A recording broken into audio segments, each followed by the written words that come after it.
আনন্দ, এসব যখন হতে থাকবে না, ভিতরে একটা অব্যক্ত আনন্দ প্রবাহ চলতে থাকবে সাধকের। এরকম জপ যখন উঠতে থাকবে, এরকম শব্দ হতে থাকবে, মন শান্ত হয়ে যাবে, তখন অব্যক্ত আনন্দ চলতে থাকবে।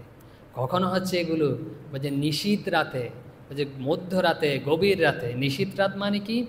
যে নিশীথ রাত, গভীর রাতে কি দেখবেন সব কিছু শান্ত নিস্তব্ধ হয়ে গেছে, না কোনো শব্দ পর্যন্ত নেই। এরকম যেরকম পরিবেশে, খোলা পরিবেশে কোনো শব্দ পর্যন্ত, এখানেও শব্দ কম থাকে। একদম রাতে কেউ যদি জেগে থাকেন তো একদম কোনো শব্দ নেই, নিস্তব্ধ। তার মানে কি? আমাদের শরীর মন সব শান্ত হয়ে গেছে। ওই জন্য তুলনা করা হচ্ছে ভগবান কখন জন্মান?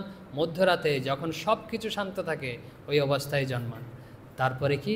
তারপরে বলছেন তম উদ্ভূতং। তম মানে হচ্ছে অন্ধকার, অন্ধকারে উদ্ভূত হয়। অন্ধকার মানে আমাদের হৃদয় গুহা এতদিন অন্ধকার ছিল, সেই অন্ধকারে ভগবানের আবির্ভাব হবে।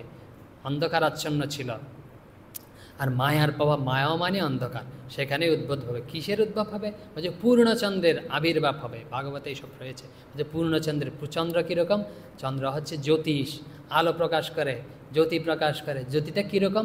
যে খুব স্নিগ্ধ, চন্দ্রের আলোতে পুড়ে যাওয়ার ভয়ের কোনো কারণ নেই। এই স্নিগ্ধ আলো প্রকাশিত হবে ভগবান যখন আবির্ভাব হবে। তাই বলছেন, এই জন্য চন্দ্রের সাথে তুলনা করেছেন। কার মধ্যে আবির্ভাব হবে? বলছে যার এসব অনুভূতি হচ্ছে, যে দেবত্ব প্রাপ্ত হয়েছে, বলছে দেবী, যে দেবস্বরূপ যে প্রাপ্ত হয়েছে, দেবী রূপ দেবকীর গর্ভে। তা আমরা যদি এরকম দেবস্বরূপ প্রাপ্ত হয়, আমাদের গর্ভে, আমাদের মধ্যেই ভগবানের আবির্ভাব হয় আসলে। তাই বাইরের যে প্রকৃতির বর্ণনা করা হয়েছে কি সুন্দর, দেখুন কি কাব্যিক।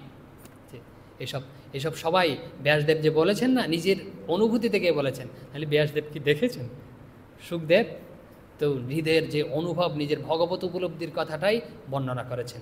আর সুখদেব একদম সবাইকে, মুনি ঋষি পরীক্ষিত বসে আছেন, সবার সামনে বলছেন, একদম ভাবস্থ হয়ে নিজের যে ভগবত উপলব্ধিটাই বর্ণনা করছেন এভাবে।